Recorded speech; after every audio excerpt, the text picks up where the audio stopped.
Hello, I'm Wiz, the founder of WIZZ&CO, a brand and retail strategy agency, helping innovative brands stand out and scale.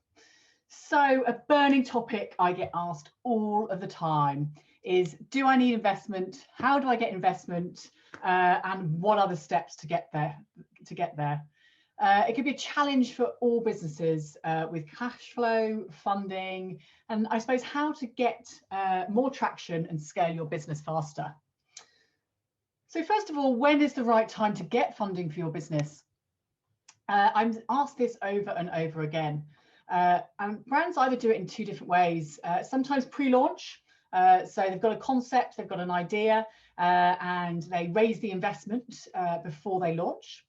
Or some brands have started trading and they've got some traction, and then they're ready to have an injection of cash into their business to be able to grow faster.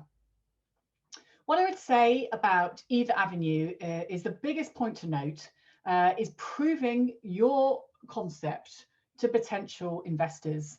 And whether that's somebody who's a family friend, to seed round angel investors, to something that's kind of much bigger and more corporate. So it's really about proving the value and point of difference of your business.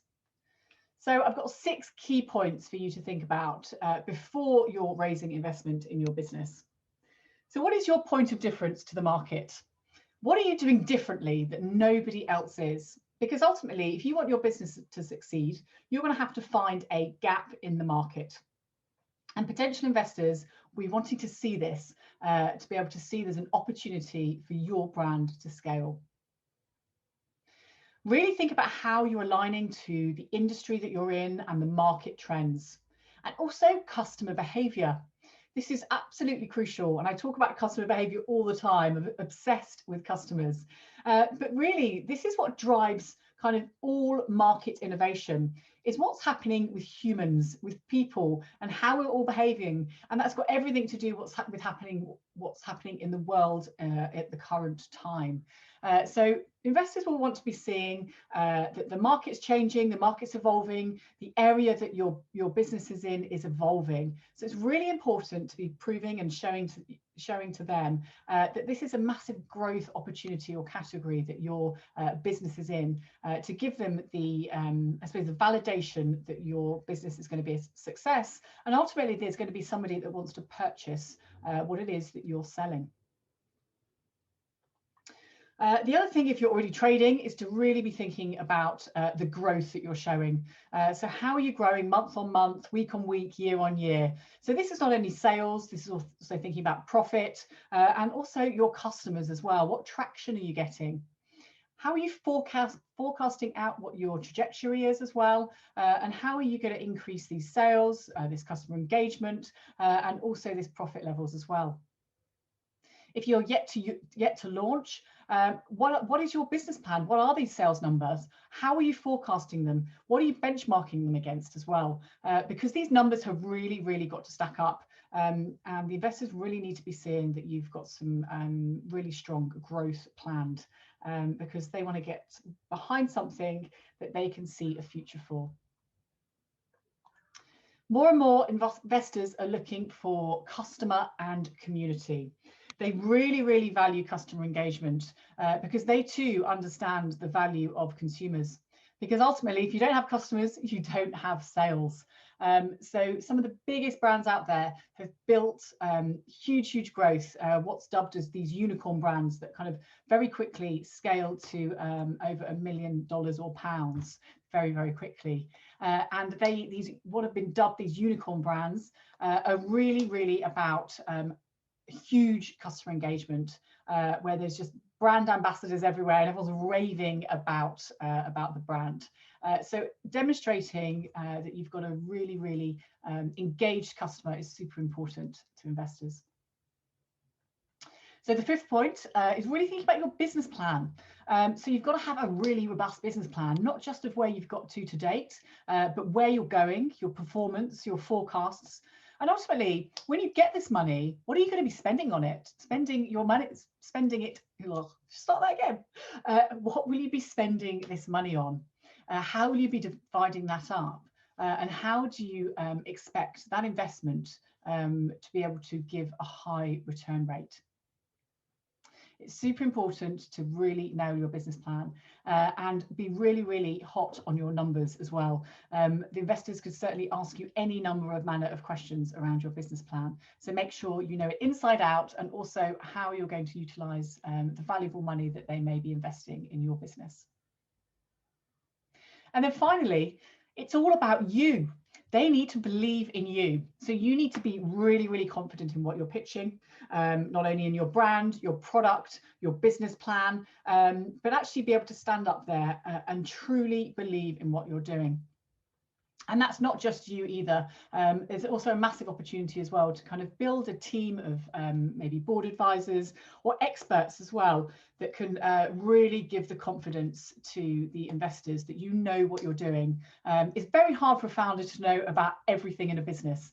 We all as humans have completely different skill sets, but it's very important that they can see that you are surrounding yourself with the experts that you need to help grow your business. Because again, that will give them the confidence that if you don't know as much about a certain area of the business, that you will certainly be able to ask the right people to help you, so you won't be wasting time and valuable money to get to the goal that you're planning to achieve. So those are my 6 tips today on if you're thinking about raising investment in your business, is making sure you're getting all of these ducks in a row. And ultimately, that is about building your strategy, your go-to-market strategy, your customer profiling, your sales and distribution channels, your marketing strategy as well. So there's lots and lots of different areas that you need to get aligned before you go to raise investment. So the next question is, there's so many different types of funding that you could possibly go for. So it's about really understanding which ones suit your business, and which are also right for you at various stages of your development. There's pros and cons of each. So it's really important that you explore these and understand how they will impact your business for the better, but also what you need to be looking out for as well. The key thing I will say here is, do you really need funding? Almost all brands that I speak to say yes, they do.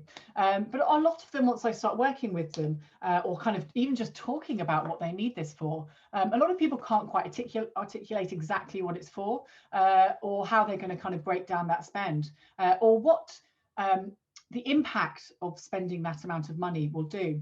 And it's great if that's for something that I need this to create or develop my product, but then actually if someone's investing in that for you to create and develop your more products, how are you going to market that? Because it's one thing having those products, but if you don't have that sales and marketing plan in place, you've only done kind of half the job. So it's really thinking about, do you really need funding? Can you bootstrap it for a while? Because actually the longer that you can wait without funding sometimes means that you get the value of the business up. It means you don't have to give away as much equity. It means that you have some more power as well. So again, lots of variables to think about. Do you actually need it right now? Or are there lots more opportunities that you can do first to get the value of your business up? If you think you've exhausted them all, come and chat to me, because I'm sure I can think of lots of others. And this is where I always work with brands about the customer journey, because there's so many different elements about how you could start building your brand much more organically before you start needing lots more money. So I work with brands to help increase sales, get more standout, engage more customers, and get that customer traction that you need to increase sales. And ultimately give you the confidence that your strategy is on the right path and you're set up for success. So ultimately, it's about understanding what investors are looking for as well, and doing your research, and what do they expect of you as a founder, and also what you should be expecting from them as well. Because working with investors or taking money from somebody, it's like getting married. It's a long-term partnership. So you have to have an understanding of each other as well. It's a two-way path, and you need to make sure you have a great relationship as well. Raising investment can certainly be a full-time job, so it can certainly be a challenge as well when you're running the business. Sometimes this is easier if you have a team or your co-founders, because it's very important if you're already running your business that you're continuing to maintain some traction and growth with the business, and while at the same time you are looking for investment as well, which can take time out of the day job. So it's really about understanding how you can juggle both.